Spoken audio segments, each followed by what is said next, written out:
Hello students. So today's topic is speed control of DC motor. तो इसका basics हमने already थोड़ा सा डिस्कस किया हुआ है. तो इक्वेशन आप जानते हैं डीसी मोटर में क्या इक्वेशन बनती है, E is equal to V minus I A R A. Terminals पे हम इस तरह से खुद सप्लाई देते हैं डीसी मोटर में, और करंट जिस वजह से फ्लो करता है टर्मिनल से अंदर की तरफ को, और कुछ आपका वोल्टेज ड्रॉप इंड्यूस्ड ईएमएफ हो जाता है, और कुछ आपका इस रेजिस्टेंस में वोल्टेज ड्रॉप हो जाता है आई ए आर ए, और बाकी जो जब मोटर घूमता है तो उसमें भी कुछ वोल्टेज इंड्यूस होती है जिसको ई ए से रिप्रेजेंट करते हैं. तो जो टोटल इक्वेशन है वो कैसे बनती है, टर्मिनल वोल्टेज कहाँ कहाँ पे कंज्यूम होती है, कुछ आपका इंड्यूस्ड ईएमएफ बनेगा जब मोटर रोटेट करेगी, एंड कुछ आपका आई ए आर ए ड्रॉप हो जाएगा. ठीक है, तो यही इक्वेशन होती है आपकी मोटर की, और इसी को रीअरेंज करके हम ऐसे लिख देते हैं. और ई का फॉर्मूला आप जानते हैं, इंड्यूस्ड ईएमएफ जो है that is equal to N P phi Z upon 60E. तो ये मैंने प्रीवियस लेक्चर में आपको बताया था, हम इसको constant into phi into N की फॉर्म में भी लिख सकते हैं क्योंकि बाकी चीज़ें तो कांस्टेंट है. तो अब अगर मैं इसको यहाँ पे पुट करूँगी तो ये K phi N is equal to V minus I A R A बनेगा. ठीक है, और यहाँ से एन की value V minus I A R A upon K phi आएगी. तो आपको ये इक्वेशन लिखनी है, ये लिखना है, आपको यहाँ तक पहुँचना है. तो यहाँ से आप देख सकते हैं कि स्पीड किन किन फैक्टर्स पे डिपेंड कर रही है. तो एक मेथड है कि हम फ्लक्स को चेंज करें, फिर हम स्पीड को कंट्रोल करें, क्योंकि मोटर है अब आपने उसकी स्पीड को कंट्रोल करना है. फॉर एग्जांपल जैसे कि आपका मिक्सर ग्राइंडर है, तो मिक्सर ग्राइंडर में आप रेगुलेटर को रोटेट करते हैं और आपकी स्पीड चेंज होती है. तो वहाँ पे कौन सा मेथड यूज़ हो रहा है. तो इसी तरह से डिफरेंट मेथड्स का यूज़ करके हम मोटर की स्पीड को कंट्रोल कर सकते हैं. तो यहाँ से आप देख सकते हो, आप फ्लक्स को चेंज कर सकते हो, आप इस टर्मिनल वोल्टेज को चेंज कर सकते हो, आप इस रेजिस्टेंस को चेंज कर सकते हो. ठीक है, ये आपके कंट्रोल में है. ठीक है, बाकी अब इन फैक्टर्स को हमें कंट्रोल करके हम किस तरह से स्पीड चेंज करेंगे, बारी बारी से हम स्टडी करेंगे. तो सबसे पहले मैं फ्लक्स कंट्रोल मेथड आपको बताती हूँ. तो सबसे पहले हम देख रहे हैं speed control by varying flux. इस मेथड को फील्ड वीकनिंग मेथड भी कहा जाता है, क्योंकि फ्लक्स को हम यहाँ पे सिर्फ वीक कर रहे हैं, यहाँ पे फ्लक्स को इंक्रीज नहीं करा जाता इस मेथड में. और सेकंड पॉइंट है कि ये speeds above base speed provide करते हैं. तो हम समझते हैं क्या चीज़ है बेसिकली. तो बेस स्पीड वो स्पीड है जो नॉर्मल आपका रेटेड स्पीड है. ठीक है, मतलब जब आपने कोई भी कंट्रोल मेथड यूज़ नहीं किया है, तो आपने मान लो ये आपका शंट मोटर का सर्किट है. शंट मोटर हम पहले स्टडी करेंगे. तो शंट में आप पैरेलल में शंट बनाते हैं. अभी ये फील्ड रेगुलेटर सपोज नहीं है जो हमने फील्ड वीकनिंग के लिए यूज़ करना है, नॉर्मल शंट है. तो उस टाइम जितनी स्पीड होगी उसको हम बेस स्पीड कहते हैं. मैंने आप सपोज कर लीजिए मोटर जो है वो 1000 आरपीएम पे नॉर्मली रन कर रही है, जब कोई भी हमने मेथड यूज़ नहीं किया, तो वो आपकी बेस स्पीड है. अब जैसे ही हम इसमें एडिशनल रेजिस्टेंस ऐड कर देंगे तो क्या होगा. अब देखिए, इसमें हमने रेजिस्टेंस ऐड कर दी, तो आप फॉर्मूला जानते हैं स्पीड का फॉर्मूला क्या है जो अभी हमने देखा, that was V minus I A R A upon K phi. ठीक है, तो अब हमने इस फील्ड सर्किट में जब रेजिस्टेंस बढ़ाई, हम फील्ड को चेंज करें. आर ए तो आर्मेचर की रेजिस्टेंस है, यहाँ पे इसका कोई लेना देना नहीं है. तो अब क्या होगा, जब हम इसमें रेजिस्टेंस बढ़ा देंगे तो फील्ड में जो करंट है वो कम हो जाएगा, क्योंकि आप देख सकते हैं फील्ड का जो करंट है, जो इस फील्ड में करंट जा रहा है वो क्या होता है, वोल्टेज अपॉन रेजिस्टेंस होता है. तो इस फील्ड में वोल्टेज कितनी है, टर्मिनल वोल्टेज के बराबर है पैरेलल में क्योंकि कनेक्ट होता है. और रेजिस्टेंस कितनी है इसकी टोटल, तो सपोज ये जो हमने एक्सटर्नल रेजिस्टेंस ऐड की इसको मैं आर से रिप्रेजेंट कर रही हूँ, और ये जो फील्ड की रेजिस्टेंस है ये आर एफ है. तो टोटल रेजिस्टेंस क्या है यहाँ पे, आर एफ प्लस आर है. ठीक है, तो फील्ड करंट पहले मान लो जब कुछ भी आर कनेक्टेड नहीं था तो वो थी वी अपॉन आर एफ था. अब हमने जब कोई एक्सटर्नल रेजिस्टेंस यहाँ पे ऐड कर दी तो आपका डिनोमिनेटर इंक्रीज हो गया, रेजिस्टेंस सर्किट की बढ़ गई। आप फॉर्मूले से भी नहीं देखना तो वैसे देख लीजिए, रेजिस्टेंस हमने ऐड की तो सर्किट की रेजिस्टेंस बढ़ गई, तो करंट क्या हो जाएगा, कम हो जाएगा, जो फील्ड वाले में करंट फ्लो करेगा। तो फील्ड का करंट अब कम हो गया क्योंकि फील्ड की रेजिस्टेंस इंक्रीज कर दी। तो फील्ड का करंट अगर कम हो गया तो फील्ड में जो फ्लक्स बन रहा था वो कम हो गया, तो जो ये फ्लक्स है आपका फील्ड फ्लक्स, ये कम हो जाएगा बेसिकली। तो जब ये फील्ड फ्लक्स कम हो रहा है तो आपकी स्पीड क्या होनी चाहिए, इंक्रीज होनी चाहिए। तो इसीलिए हम बोलते हैं कि यहाँ पे स्पीड जो है वो इंक्रीज करती है, डिक्रीज नहीं करेगी बेस स्पीड से। बेस स्पीड मतलब जो कोई भी जब रेजिस्टेंस कनेक्टेड नहीं थी, जब जो तब जितनी स्पीड थी उसको हमने बेस स्पीड बोला। अब जैसे ही हमने रेजिस्टेंस ऐड की तो करंट घटेगा, करंट घटेगा तो स्पीड आपकी बढ़ेगी।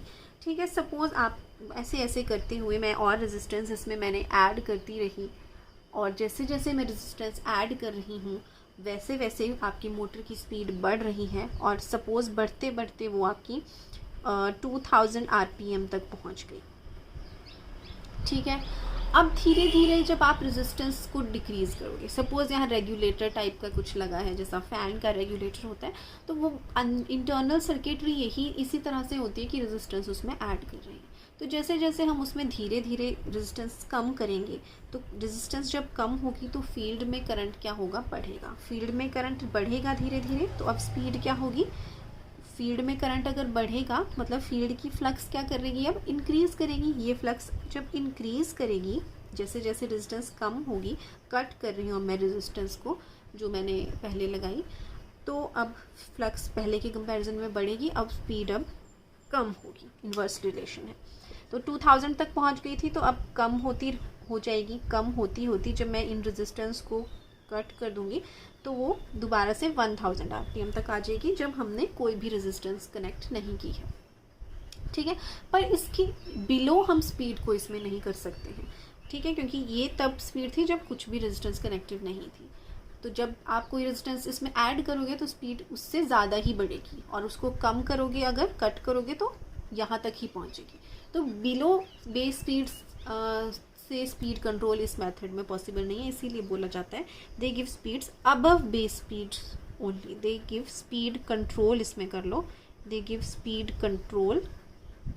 और आप स्पीड भी लिख सकते हैं कि इससे स्पीड जो है वो हमेशा बेस स्पीड से ज़्यादा ही रहती है, बेस स्पीड से कम नहीं होती। और इसको हम फील्ड वीकनिंग मेथड क्यों कह रहे हैं, क्योंकि जैसे ही हमने इसमें रेजिस्टेंस ऐड की, पहले तो कोई भी रेजिस्टेंस कनेक्टेड नहीं थी, जब आप जैसे ही रेजिस्टेंस इसमें कनेक्ट करोगे तो पहले के कंपैरिजन में इसमें फील्ड क्या होगा, कम ही होगा, क्योंकि रेजिस्टेंस बढ़ेगी तो करंट इसमें कम होगा। तो बहुत बेसिक है इसमें। तो अब थ्योरी इसमें देख लेते हैं आपने क्या लिखनी है। तो आप ये डायग्राम बनाएंगे और ये सब लिखेंगे, इसके बाद की मैं आपको थ्योरी अब देती हूँ।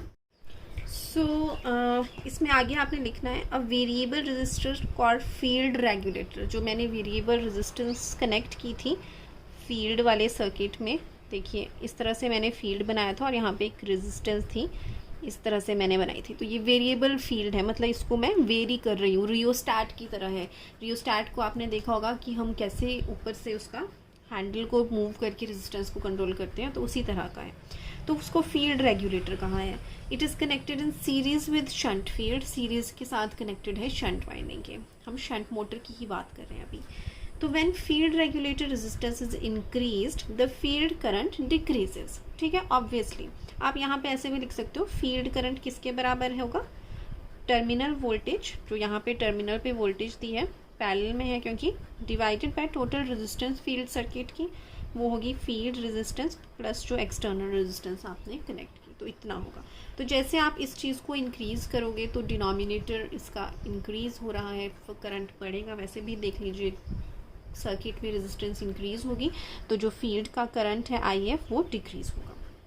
तो फील्ड करंट डिक्रीज़ होगा तो उसकी वजह से जो फ्लक्स प्रोड्यूस हुई है वो भी डिक्रीज़ हो जाएगी। तो अब आप फॉर्मूला जानते हैं, तो इसमें जब फील्ड फ्लक्स डिक्रीज़ हो रही है तो इट मीन्स स्पीड आपकी इंक्रीज़ हो रही है। तो फ्लक्स डिक्रीजेस, स्पीड इंक्रीजेस। तो यहाँ पे स्पीड को डिक्रीज़ नहीं किया जा सकता, ठीक है, स्पीड इंक्रीज़ ही हो रही है बेस स्पीड से। तो in this method speed cannot be decrease below base speed, base speed वो है जो आपने कुछ भी कनेक्ट नहीं किया है, उससे हम कम नहीं कर सकते हैं। तो बेस स्पीड कौन सी स्पीड है, when know field regulator is connected. तो ये आपका है शंट के लिए। अब मैं सीरीज़ के लिए आपको एक अरेंजमेंट बताती हूँ।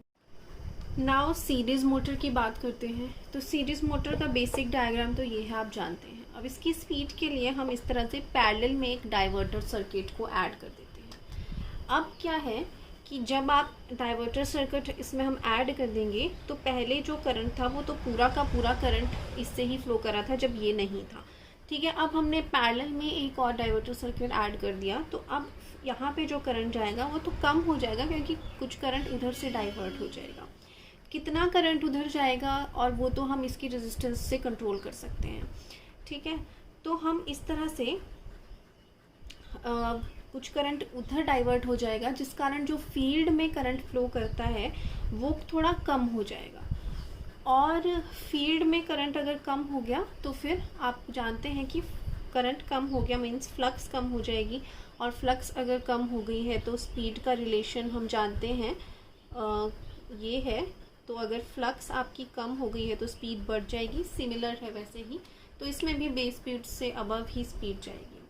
तो आगे इसमें थ्योरी कैसे लिखेंगे, तो इसमें वही है कि एक diverter circuit is connected in series with series field winding के इज़ कनेक्टेड इन पैरेलल में कनेक्ट किया गया है diverter circuit. Field current is reduced, field current कम हो जाएगा, जितना रेजिस्टेंस आप ऐड करोगे उसके अकॉर्डिंग डिवाइड होगा। और पहले के कंपैरिजन में जब यहाँ पे कुछ भी नहीं था तो अब डिवाइड हो गया है करंट, तो फील्ड फ्लक्स कम हो चुका है। तो जब कम होगा तो आप जानते हैं इन्वर्स रिलेशन है, स्पीड बढ़ जाएगी। तो फील्ड फ्लक्स डिक्रीज हो जाएगा तो स्पीड इंक्रीज कर जाएगी। तो ये था आपका speed control by varying flux. Next video में हम देखेंगे with armature resistance control method.